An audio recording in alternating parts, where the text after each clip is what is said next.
Aujourd'hui, je vais parler de why economic estimates and predictions often turn out to be, let's just call it less than accurate, okay? Definitely worse than the weather forecast, and we all know how reliable those are.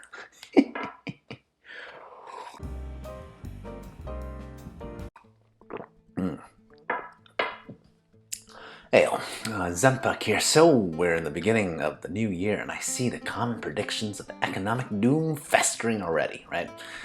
And I am facing some significant changes in my personal life. So am I concerned that it seems like a consensus that this will be a down year in the market? Uh, Absolutely not. Okay, this is because my general aversion towards the financial media, but also specifically towards how economic predictions are made, right? I thought about naming this clip Why Economists Are Usually Just Dumb, but realized that's a bit unfair, right? Economists certainly have their value in reviewing and synthesizing mistakes of the past, but in terms of their prediction models, that's the part that I want to concentrate on. And as always, I'd like to think that I can back up my arguments with some very real and very recent examples. So without much further ado, I suppose let's get to it, right? But of course, if you enjoy some random rants from a dude with no production value, clearly, like and subscribe and share and comment or whatever, okay? I'll be great regardless, because I just do these for funsies. Okay, so first, a real simple comparison, right? Right now we're at the beginning of 2023 and almost everyone's saying, oh, it'll be another down year, especially after how 2022 trended, right? Now, I'm not saying every single prediction is going in the same exact directions. There will always be a contrarian in any field. And frankly, I'm not even putting myself in that camp. All I'm saying is that whenever most experts in a field agrees, my BS sensor just peaks way, way up, right? A simple comparison is easy. Let's just look at the beginning of 2022. Was anyone guessing the market would definitely take a dip that year, especially as COVID restrictions loosened and people started to recover and spend again? No. Okay. But you know what factors weren't taken into account at the beginning of 2022 but ended up happening? Oh, I don't know. You know, fairly sizable regional European war, maybe. China still somehow holding on to that very restrictive zero COVID policy almost all year, maybe? Or what about when they finally did a 180 near the end of the year due to social protests that hasn't happened in more than a decade, okay? That suddenly jolted the supply chain yet again in that the largest manufacturing center of the world. Yeah, all of those things happened. And yet at the beginning of the year, none of those would have been the logical guess as to be happening, right? So my point is simple. Economic outlooks and predictions are fundamentally flawed because they cannot predict the absurdity of human decision making, right? We human beings really love throwing wrenches into our own lives, okay? So as long as we're talking about an economy run by flawed humans, any number of X factors could happen, and it often does. So for 2023, who knows what will happen? Even just a handful of major political events can have a huge effect on where the market goes. So year opening predictions are just not even a guideline. I'd call these straight up, guesses only.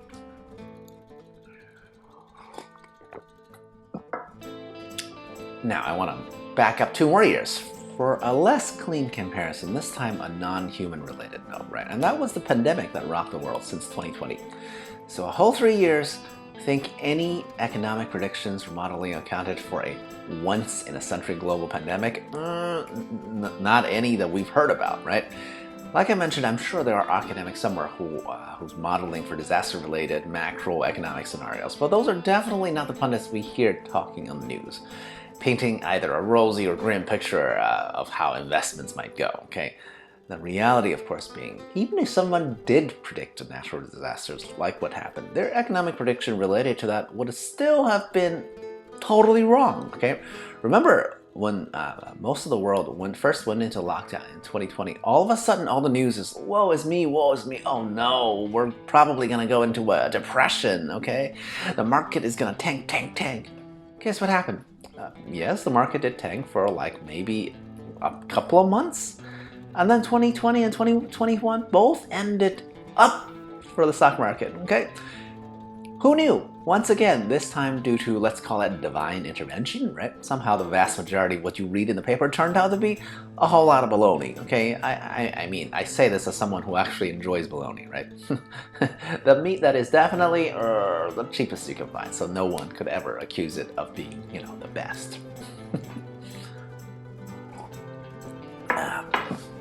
Now, finally, I want to toss in a specific type of economic prediction and how silly it can be, right? So far, I've been bagging on, you know, the average prediction across the board.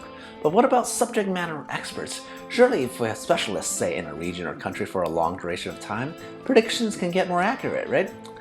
My example here is Gordon Chang, okay, a supposed China expert who's been predicting the straight-up collapse of the Chinese economy specifically for at least a decade or more by now. Seriously, you could look up this guy's credentials, right? He looks pretty legit, got an Ivy League education, he's a lawyer, actually lived in China for quite a while, and was so up in the supply chain or the food chain that he's giving briefings at the highest level of the US government. And yet, the economic collapse that he predicted in 2011 and 2012, God knows when else, keeps failing to occur. Good Lord. He reminds me of one of those religious zealots who keeps moving the end of the world days, right?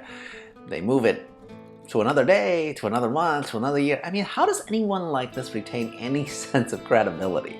How do they even legitimately still call themselves an economic expert of any kind after failing at these major type of predictions, right?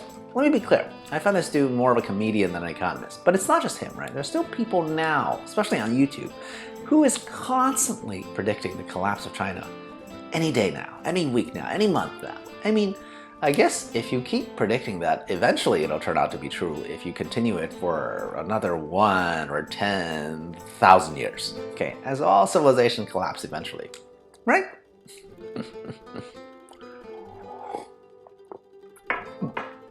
So, in conclusion, if you read the news and get antsy about the macro level of economics, I made this clip just for you, because I'd say don't worry, rest easy, sleep well at night, because all the pundits and most economists have no idea what the heck they're talking about with regards to the future, right? None whatsoever. And that's probably just because the world has too many uncertain variables for whatever.